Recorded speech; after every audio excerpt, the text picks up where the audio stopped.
आम्ही आता देवगडवरून निघालो आणि शनिशिंगणापूरला जात होतो. तर अजून देवगडपासून शनिशिंगणापूर 20 किलोमीटर लांब होतो. हा फॅमिली ट्रिपचा सेकंड व्लॉग आहे. फर्स्ट व्लॉग जर तुम्ही बघितला नसेल तर यूट्यूब चॅनलवर जाऊन तुम्ही बघू शकता. तो देवगडचा व्लॉग टाकलेला आहे मी. हा शनिशिंगणापूर मंदिराचा मधला गाभारा आहे. मी काय त्याचा एंट्रन्स घेतला आणि एंट्रन्स तुम्हाला त्याचा लास्टला दिसेल. तर हे असं मध्ये एंट्री केल्यावर असतं शनिशिंगणापूर मंदिरामध्ये. आणि हे बघा एवढी गर्दी आलेली होती त्या दिवशी. दिसायला तर असं दिसत होतं पण मग तिथं खूप जास्त गर्दी होती. आणि वरती जे लोक होते ते फक्त VIP पासवाले होते. ते 500 रुपये एकाचं तिकीट होतं VIP पास म्हणून.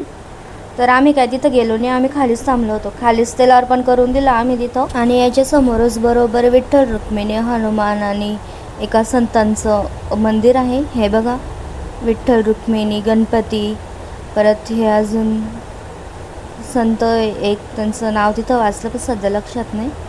आणि हनुमान विष्णू यांचे होते तिथं मूर्त्या. आणि हे इथं बघा समोर ते मंदिर आहे. आम्ही इथं थोडंसं पाणी प्यायला थांबून घेतलं होतं. खूप थंड पाणी होतं तिथं, कूलरचं होतं ते, पण आम्ही काही पिलं नाही सर्दी होईल म्हणून. आणि मागे थोडा मंत्रजाप चालू होता.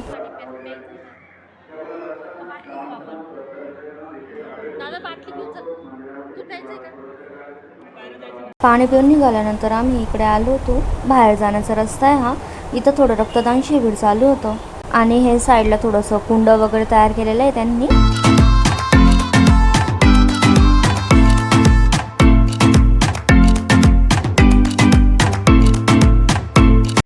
इथे परत अजून नवग्रहांचं मंदिर तयार केलेलं आहे. नवग्रह आहे तिथे.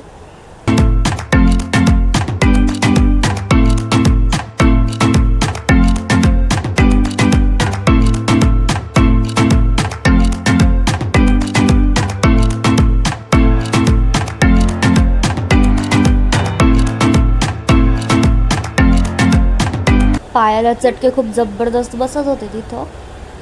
आणि तुम्ही स्टार्टिंगला बघितलंच असेल मम्मी कशी पळते तिथून. पायाला चटके बसत असल्यामुळे मी काही ते व्यवस्थित शूट केलं नाही, कारण मीही पळत होती. मोबाईल एकदम हालत होता, मग काही व्यवस्थित शूट नाही झालं ते.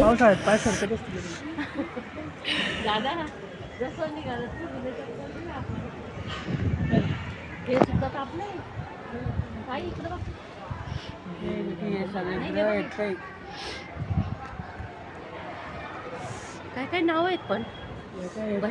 नवग्रहांचं दर्शन घेतल्यानंतर, महाराजांचं दर्शन घेतल्यानंतर आता आम्ही निघत होतो बाहेर. हे एक्झिट आहे.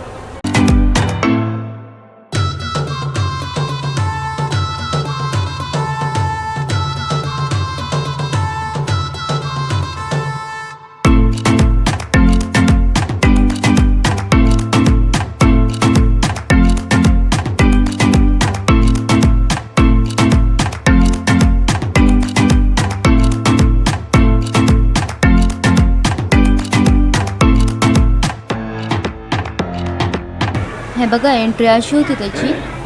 आता मागे बघा तुम्ही जरा, बघा त्या साईडने जाण्याचा मार्ग आहे आणि ह्या साईडने येण्याचा मार्ग आहे.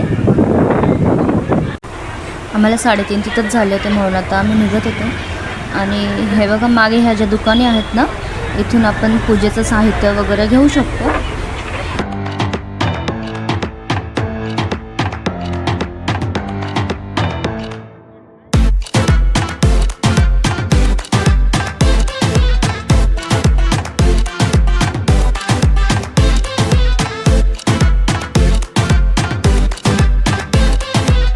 तुम्ही फर्स्ट ब्लॉग जर बघितला असेल तर तुम्हाला कळालंच असेल की ही प्रवरा नदी आहे. आपण जाताना डिव्हायडरच्या त्या साईडने गेलो होतो आणि येताना जरा इथं थांबून घेतलं होतं आम्ही. तर हीच ती प्रवरा नदी जी देवगडाला तिथं अटॅच झालेली होती. आणि आम्ही थोडा वेळ तिथं मस्त अशी हवा वगैरे खात होतो छान.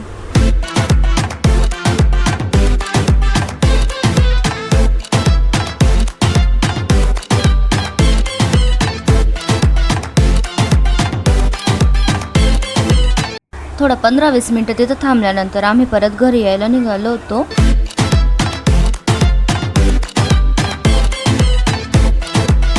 आपल्या संभाजीनगरमध्ये सुद्धा एक छोटं पंढरपूर आहे. वाळूच्या एंट्रीलाच आहे ते. तर येता येता आम्ही तिथेही थांबून घेतलं होतं, छोटा पंढरपूर म्हणून.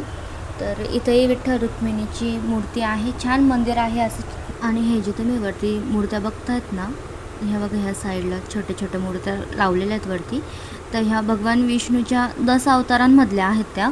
दर्शन घेतल्यानंतर आम्ही जरा तिथं 15-20 मिनटं बसलो होतो आणि मग निघालो होतो तिथं, कारण आम्हाला 5-5:30 झाले होते आता तिथंच.